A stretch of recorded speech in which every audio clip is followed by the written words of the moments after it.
Why aren't those people wearing masks? Does he really need to be at a Home Depot when there's a stay-at-home order in effect? Questions like that may have popped into your mind recently, or maybe you've seen posts on social media like, you don't need to go out daily. It doesn't sound like you're social distancing.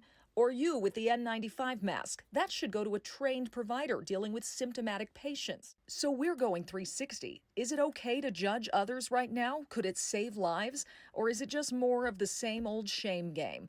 We asked law enforcement, a communications expert, and Coloradans who are not all adopting the same behaviors.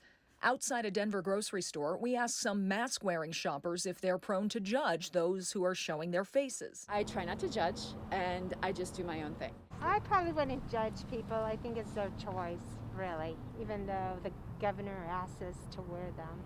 Governor Polis has made his feelings clear. On April 3rd, he asked Coloradans to wear masks anytime they leave the home. And while masks are a big change for our culture, the judgment came quickly. Let me ask you, have you noticed anyone giving you like a dirty look or anything? I would say yes, but I'm not going to say in particular who, but yes, definitely outside. People do give you different looks if you're not doing what you're supposed to do. Dirty looks, name calling. One runner told us she was on the receiving end of a nasty finger gesture. Communication studies professor Brendan Kendall says it's understandable people would take someone else's behavior more personally right now.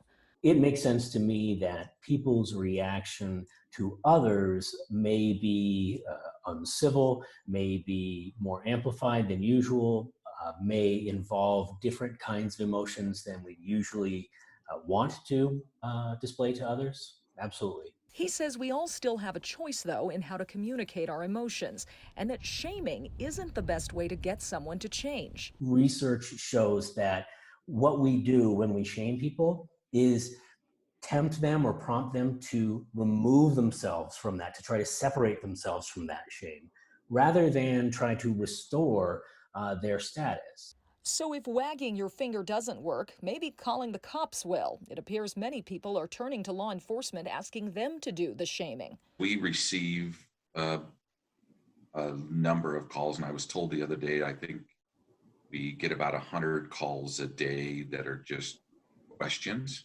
Like, is this right? Should people be doing this? That kind of stuff. The Douglas County Sheriff's Office hasn't cited anyone for violating social distancing rules and has handed out just 3 warnings. Jefferson County also hasn't issued any summons, and Arapahoe County said in a statement, "We're not going to break out the tape measures. We will contact folks, warn them, and educate them." But Douglas County Sheriff Tony Spurlock believes law enforcement should encourage responsible behavior. I think that it is partially our role to be a part of this educational. Some Coloradans who feel they're doing their part told us they do get upset seeing others who don't seem to care as much. They've heard the message. Either they're going to agree or disagree with it, right? Yeah. That's just the reality of it right now. If everyone doesn't do it, it won't work. We all have to pitch in and do our parts. Still, others say you don't know another person's reasons. As one post on Nextdoor offered, maybe an alcoholic needs a can of paint to keep busy and avoid that case of beer. People's essentials are all different. I mean, one man's trash is another man's treasure. It would be hard for me to say what yours is and be validly correct. You don't know people's situations. You don't have enough information. Just seeing them out and about. The important thing may be to think first about how you deliver your message. That can be a split-second thing that keeps you from doing something impolite, thoughtless, dangerous, or otherwise inappropriate. And also consider how you receive the message. I can take a little criticism. You should cover your nose with your mask. Yes, I will. I keep falling. Mine too. I made this. Can you tell? And at that moment, a laugh, a connection restored. We know we're both just trying to get through this. Nicole Brady, Denver 7.